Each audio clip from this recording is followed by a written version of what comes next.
networks or anything that you're doing when it comes to wireless connectivity, Bluetooth, maybe something dealing with the app. That's primarily where those things are going to be. Then you have the playback screen, that if you're reviewing any kind of pictures or video, when you hit that play button on the back of your camera, those are the things that you would be going through to adjust for those. You don't have to do a lot on this one, so we really don't need to go through much. Then the next one is the setup menu. And so these are going to get into more deeper settings of the actual camera, maybe setting up your custom function buttons and going through your volume settings and some other things that are a little bit more technical, but doesn't always focus on the video. But you will find some video settings or things that impact your video or live streaming setup here. And then finally, we have the My Menu settings. And these sub-tabs will be as many as you need them to be on this one, because this is something that's specific to you.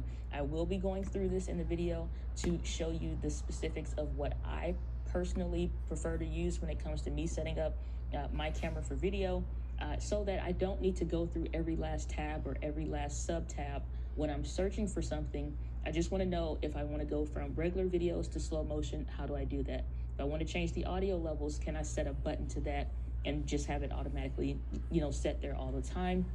If I want to make some adjustments for a tutorial style video like today, and I need to change things a little bit versus my regular production work and change that setting back real quick, those are the kinds of things I like to put in the My Menu. So let's go ahead and get into the menu tab number 1. So I'm not going to describe what every little thing is. You can hit on the buttons at the bottom. It'll give you a short description if you want to. But my camera is set to movie because we're going through the video focus settings.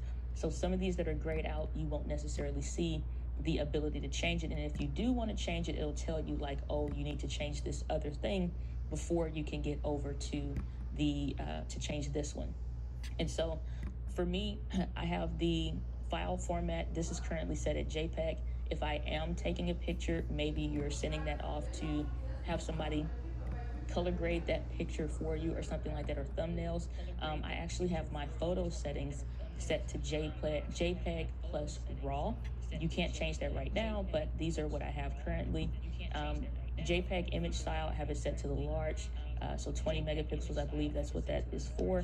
They have some other ones here, but I just go ahead and use the largest one, and then if I want to crop in, then I can do that without losing a whole bunch of details. Aspect ratio is 6:9, so if you're deciding that you want to take pictures for thumbnails, and maybe you have a few shirts lined up, things like that day, and you're just, doing poses, changing your shirts, I like to use 16:9 because that's what I'm going to use for YouTube. If I want to crop in, then I can do that.